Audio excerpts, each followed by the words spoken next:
Hello students. So let us continue with chapter 11 work and energy and finish the last topic of this chapter.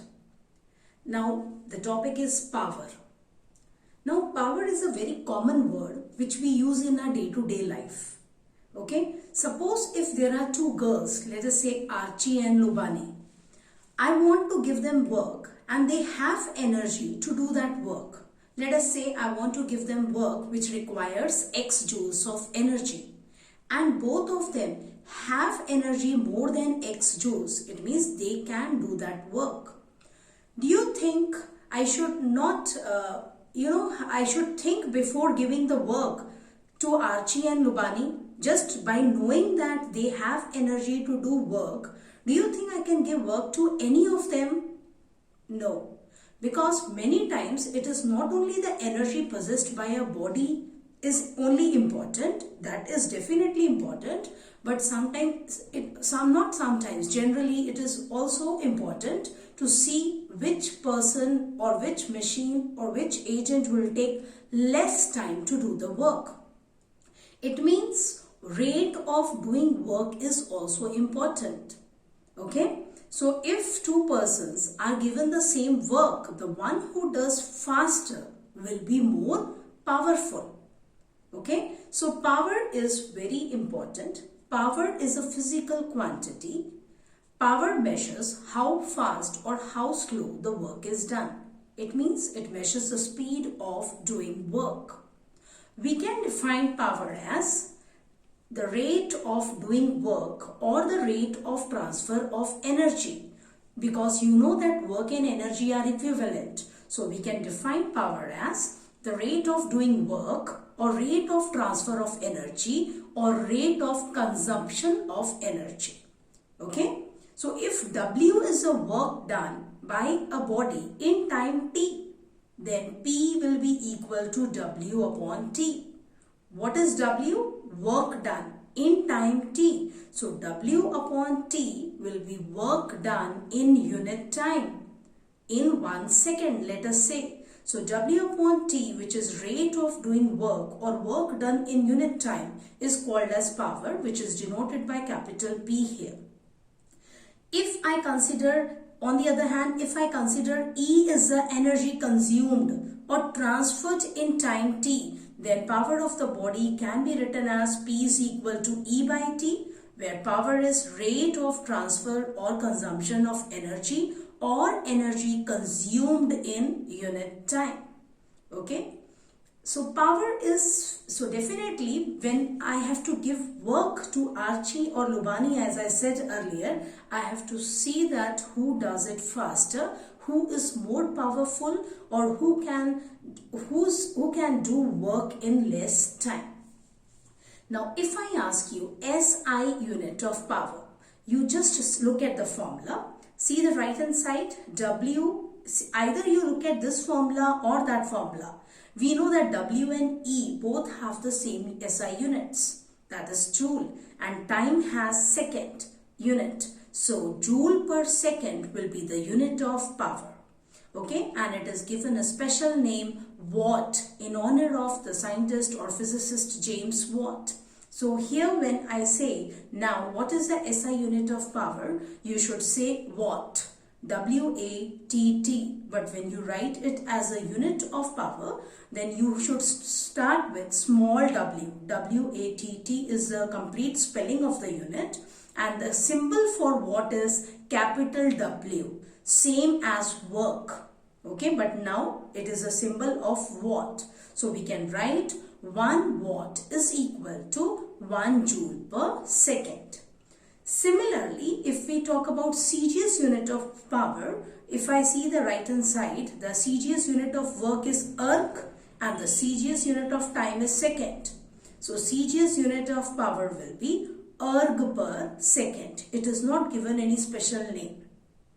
SI unit you can say is watt and CGS unit is erg per second, but remember that watt is equal to joule per second.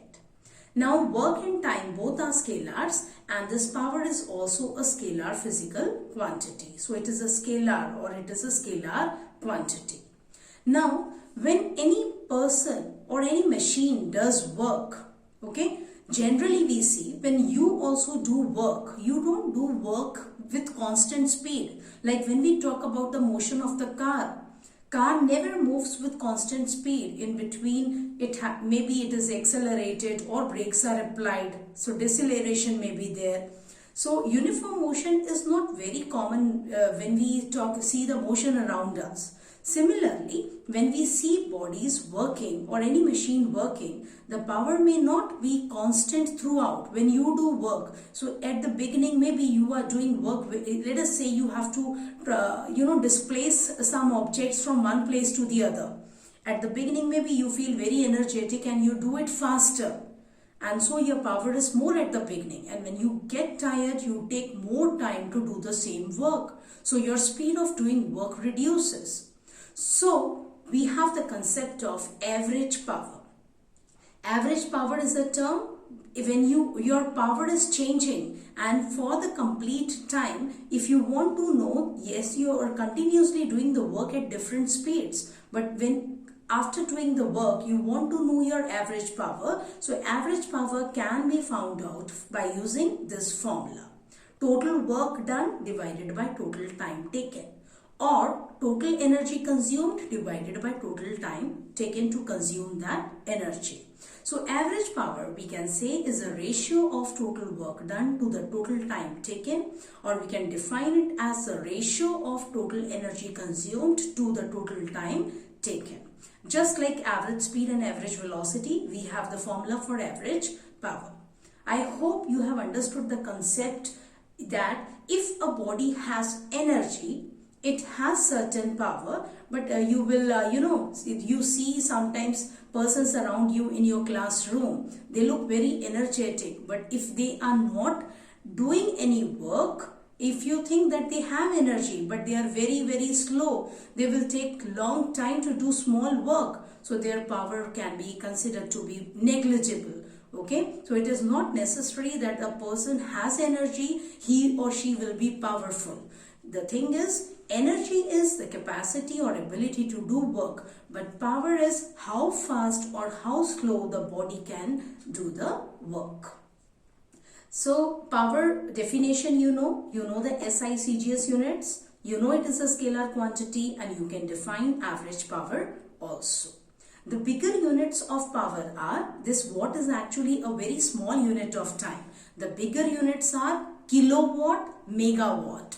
1 kilowatt will be equal to 1000 watts. 1 megawatt will be equal to 10 raised to 6 watts.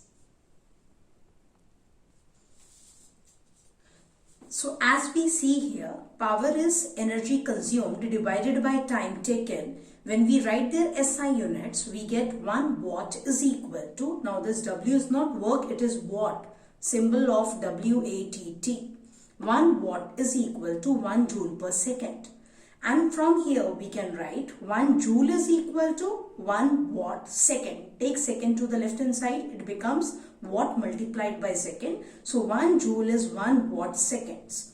Like from there I have written, so E is equal to P into T. Energy consumed is equal to power of the body into time for which the work has been done. Now, this joule, as I have told you earlier, that this watt is a very small unit of power. We have bigger units like kilowatt and megawatt. So 1 kilowatt, as I have told you, is 1000 watts or 10 raised to 3 watts. And 1 megawatt is still bigger unit than kilowatt. It is 10 raised to 6 watts. Okay. Now since watt is a small unit of power, so joule is a small unit of energy. Now if I ask you, for how many seconds did you use your mobile today? You will feel this question is very odd because second is a very small unit. You should expect me to ask you how many hours or how many minutes did you use your mobile. Or let us say, what is the cost of your shoes in paisa? That will also be very odd because that should be in thousands or hundreds of rupees. Okay, so whenever, similarly, when we say joule, joule is a very small unit of energy, And when we ask or when we see the energy, that electrical energy which we use at home, it is much bigger than joules. The number is too huge. Like if I ask you for how many seconds you have used the mobile today, that will be a huge number in terms of seconds. Maybe in hours it is a very small number, but in terms of seconds the number will be huge.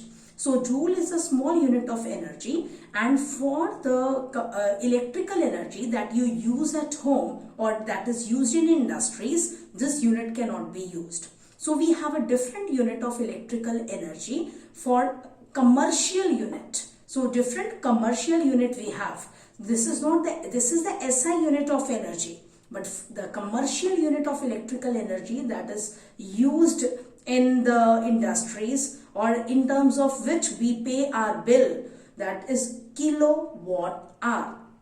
Now some students are there in the exams, if it is asked or if it is asked in class, kilowatt hour is a unit of which physical quantity? Without thinking, they just say it is a unit of power because there is watt in it. But remember, kilowatt hour, when you look at the formula, E is equal to P into T. So kilowatt is a unit of power and R is a unit of time. So P into T is E. Kilowatt hour is a unit of electrical energy. It is the commercial unit of electrical energy. So how to define this? We know E is equal to P into T. So we can say 1 kilowatt hour is the energy used or consumed in 1 hour at the rate of 1 kilowatt. 1 kilowatt is 1000 joule per second. It means if energy is used, how? In 1 second it is 1000 joules of energy is used in 1 second. And it is continuously used in 1 hour, for 1 hour. Then what is the energy consumed? 1 kilowatt hour. So I'll repeat it for the last time. 1 kilowatt hour is defined as the energy used in 1 hour at the rate of 1 kilowatt. It means when power is 1 kilowatt, time is 1 hour, then energy consumed is said to be 1 kilowatt hour or simply kilowatt hour. So this is how you can define the commercial unit of electrical energy. So it must be much greater or bigger than joule. Let us see what is the relation between kilowatt hour and joule. So the relation or conversion of kilowatt hour into joule, we have it here. So I have written 1 kilowatt hour is equal to 1 kilowatt into 1 hour. So as per the definition, when the power is 1 kilowatt, time is 1 hour, energy consumed is 1 kilowatt hour. So after this, I can write 1 kilowatt is 1000 watts and 1 hour is 60 into 60 seconds. So 1000 watt means joule per second. So 1000 joule per second into 3600 seconds. Second will get cancelled and you are left with 360000 joules. And when we write this in scientific notation, we get 1 kilowatt hour is equal to 3.6 into 10 raised to 6 joules. So you can have an idea how greater kilowatt hour is as compared to joule. 3.6 into 10 raised to 6 joules make 1 kilowatt hour of energy. Now in your home, when you see the electricity, when you pay the electricity bill at the end of the month or at the end of 2 months, when you are said you have used 1000 units of energy, actually 1 unit means 1 kilowatt hour of energy. 1000 units means you have used 1000 kilowatt hour of energy in 2 months or in a month. So I hope the commercial unit of electrical energy is clear to you and you can write its definition, and you know the power, you can write the definition of power and its SI units. Okay, so we'll continue with this chapter in our next video. Thank you, students.